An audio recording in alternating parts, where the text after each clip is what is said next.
अस्सलाम वालेकुम। Scene Vista में मैं आपको खुशामदीद कहती हूँ।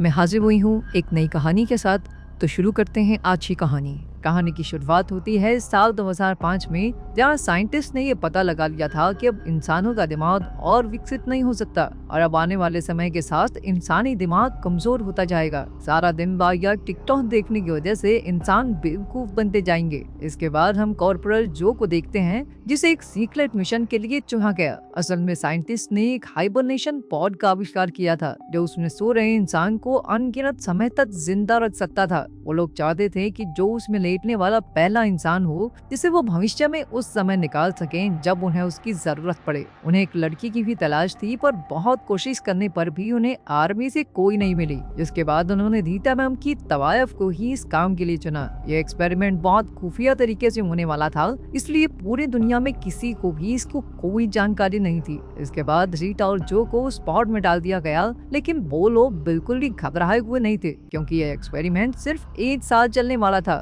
लेकिन वो ये कहाँ जानते थे कि इस 1 साल में क्या क्या बदल जाएगा। कुछ ही दिनों में जनरल कॉलन को एक कोठा चढ़ाने के आरोप में गिरफ्तार कर लिया गया और उस पागल ने किसी को भी इस एक्सपेरिमेंट के बारे में बताया भी नहीं। जो और रीटा को चुना ही इसलिए गया था क्योंकि उनके आगे पीछे उनकी चिंता करने वाला कोई नहीं था। किसी और को इस एक्सपेरिमेंट में इंटरेस्ट था नहीं। तो धीरे धीरे सभी लोग इसके बारे में भूल गए। साथ ही उस लैब को भी तोड़ दिया गया, जिसमें जो और रीटा अपने अपने पॉड्स में सो रहे थे और धीरे धीरे समय के साथ उनके पॉड्स कूड़ेदान में पहुंच गए। जैसे जैसे समय बीतता गया तो साइंटिस्ट के कहे मुताबिक इंसान का IQ लेवल नीचे गिरता गया और सभी इंसान निहायत ही बेवकूफ हो गए थे। लोगों को साइंटिस्ट से उम्मीद थी कि कुछ तो करेंगे ये, लेकिन दुनिया के साइंटिस्ट भी झड़ते बालों का इलाज करने में लगे थे। लगता है जॉनी भैया को प्रेसिडेंट बना दिया इन्होंने। अब इंसानों का बेवकूफ होना एक बिल्कुल आम सी बात थी, और अगर सभी लोग बेवकूफ हो गए तो क्या ही गुण खिलाएंगे। इंसान के ढटते दिमाग के साथ साथ दुनिया से साफ सफाई भी कई दूर चली गई। चारों तरफ कूड़े के बड़े बड़े पहाड़ बने हुए थे। ठीक 500 साल बाद एक दिन अचानक इनमें से एक कूड़े का पहाड़ टूट गया। शहर में मानो कूड़े का सैलाब सा आ गया और इसी बीच जो का हाइबरनेशन पॉड फ्रीटो नाम के एक आदमी के घर में पहुंच गया। फ्रीडो इतना आलसी था कि उसे इस बात से कोई फर्क नहीं पड़ा कि उसके घर में इतना सारा कूड़ा एक साथ आ गया है। वो सारा दिन अपने सोफे पर बैठकर टीवी देखता था, यहाँ तक कि फ्रीडो ने अपने सोफे में ही टॉयलेट बनवाया हुआ था ताकि उसे उठकर बाथरूम तक भी न जाना पड़े। अचानक जो का पॉड खुल गया और उसने बाहर निकलकर फ्रीडो से बात करने की कोशिश की, लेकिन उसके कुछ बोलते ही फ्रीडो ने उसे धक्के मारकर घर से बाहर निकाल दिया। जो को कुछ भी समझ नहीं आ रहा था कि आसपास क्या हो रहा है। वो बेचारा तो सोच रहा था कि 1 साल में इतना कुछ कैसे बदल गया। यहाँ तक कि लोगों के बात करने की भाषा भी अब काफी हद तक बदल चुकी थी। वो सभी अब काफी हद तक बंदरों की तरह बात करने लगे थे।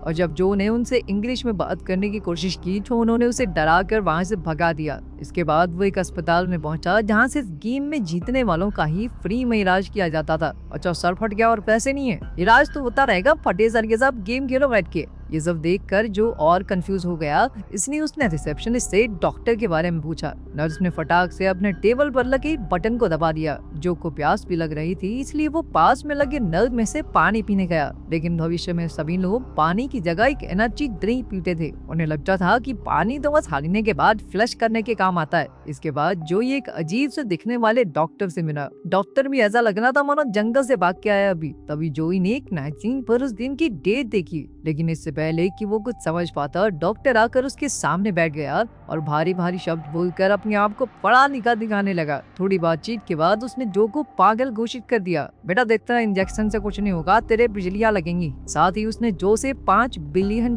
की फीस मांग ली। अब समझ में आया वो सर पड़ा हुआ गेम क्यों खेल रहा था। डॉक्टर से बात करते हुए जो ने कैलेंडर पर फिर से आज की डेट देखी और इस बार वो समझ गया कि वो भविष्य में है। वो पिछले 500 साल से उसी पॉड में सो रहा था। भविष्य में देश के हर नागरिक के हाथ में एक टैटू होता था, जिसे स्कैन करने पर उसकी सारी जानकारी निकाली जा सकती थी। डॉक्टर ने जो से उसके टैटू के बारे में पूछा। जो के पास ना टैटू था ना पैसे, तो वो जल्दी से वहाँ से भाग लिया। बाहर जाकर अपने आसपास देखने पर उसे यकीन हो गया कि वो फ्यूचर में पहुंच चुका है। उसका देश पूरी तरह बदल चुका था। इकोनॉमी घाटे में थी, हर तरफ गंदगी, और देश की सबसे फेमस फिल्म का नाम एस था। जिसमें कुछ खास नहीं, बस 90 मिनट के लिए एक आदमी का पिछवाड़ा दिखाया जाता जो कभी कभी पातता भी था। जो ने पूरा दिन तो निकाल लिया, पर रात को पुलिस ने उसे बिना टैटू के घूमने की वजह से अरेस्ट कर लिया और कोर्ट में बदकिस्मती से फ्रीटो ही उसका लॉयर निकला। फ्रीटो वकील तो था, लेकिन उसे केस लड़ना नहीं आता था, इसीलिए वो अपने ही क्लाइंट का मजाक उड़ाकर जज को हंसा हंसा के अपनी तरफ करने की कोशिश कर रहा था। लेकिन जज भी उतना ही बेवकूफ था जितने बाकी सब। उसने जो को दोषी करार करते हुए जेल भेज दिया। उधर रीटा भी पॉट से निकल चुकी थी और उसे ये भी नहीं पता था कि वह भविष्य में है, इसलिए उसने कई बार अपने बॉयफ्रेंड को फोन करने की कोशिश की। जो को जेल भेजने से पहले टैटू बनाने वाली मशीन के सामने बैठाया गया, जहाँ उससे उसका नाम पूछा गया, लेकिन जो ने कहा कि उसे नहीं पता ये सब क्या चल रहा है,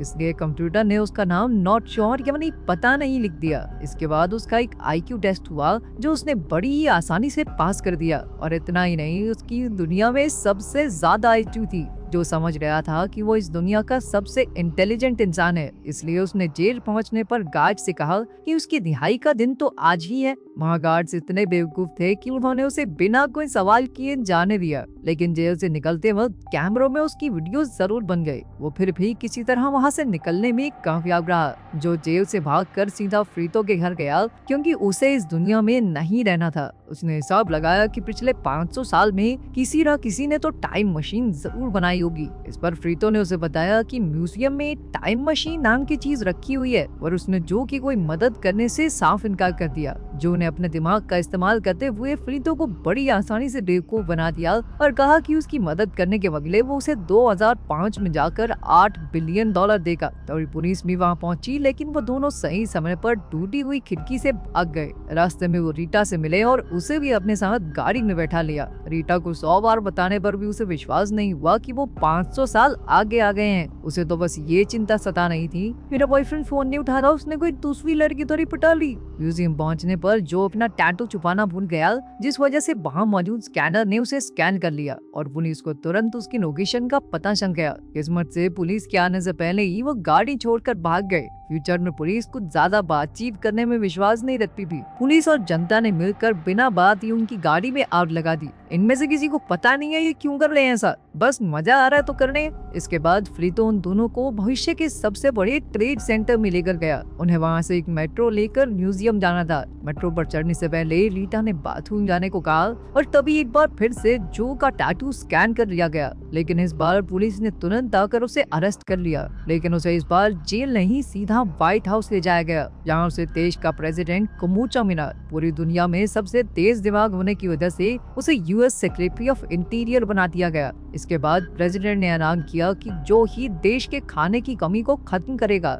अगर उसने ये परेशानी दूर कर दी तो उसकी सजा माफ कर दी जाएगी, लेकिन अगर वो नाकामयाब रहा तो बेटे गेम कर देंगे दरी। इसके बाद जो को एक मीटिंग में बुलाया गया, जहाँ उसे साबित करना होगा कि वो दुनिया का सबसे समझदार आदमी है। उसने तो बस अपनी बातों में थोड़े भारी भारी शब्द डाल दिए, जिन्हें सुनते ही सभी मिनिस्टर उससे इम्प्रेस हो गए। अरे भैया क्या बोलते हो भैया, एकदम मजा आ रहा है, वाह।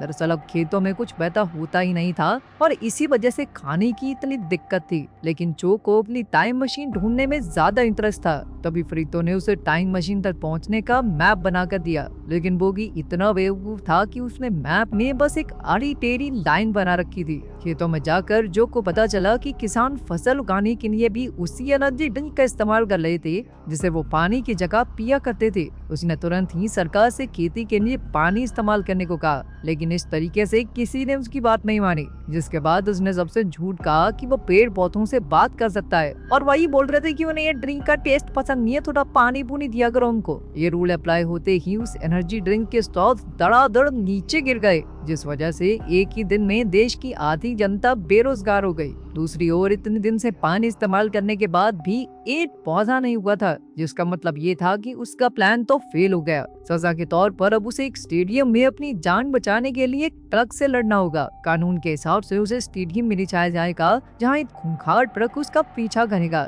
जल्द ही उसे उस खतरनाक ट्रक के सामने एक छोटी सी गाड़ी में खड़ा कर दिया गया। वो समझ चुका था कि भाई ऐसा ही चलता रहा तो ज्यादा देर बच नहीं पाऊंगा। उसे सजा मिलने वाली बात से रीटा भी बहुत उदास थी, पर तभी उसने खिड़की से बाहर एक गुलाब को देखा, जिसका मतलब ये था कि जो का आइडिया बिल्कुल सही था। रीता और फ्रीतो तुरंत स्टेडियम पहुंची और उन्होंने कैमरामैन को वो रोज दिखाने को कहा। उसके ना मानने पर रीटा फटाफट से कंट्रोल रूम पहुंची और उसने जो की उगाई फसल को टीवी पर हर जगह दिखा दिया। प्रेसिडेंट कमाचो ने एन मौके पर आकर जो को बचा लिया और सबके सामने उसकी सजा भी माफ कर दी। व्हाइट हाउस में एक पार्टी के दौरान रीटा ने जो को बताया कि वो वापस नहीं जाना चाहती क्योंकि भविष्य के लोग बेवकूफ जरूर हैं, लेकिन दिल के बहुत साफ हैं। जो ने उसके फैसले की इज्जत करते हुए अकेले ही जाने का फैसला किया, लेकिन म्यूजियम पहुंचने पर पता चला कि फ्रीतो की बताई टाइम मशीन असल में एक चूल्हा थी। इसके बाद हमने देखा कि आने वाले कुछ सालों में जो देश का प्रेसिडेंट बन गया और सभी बेवकूफ इंसानों के मचाई बसर को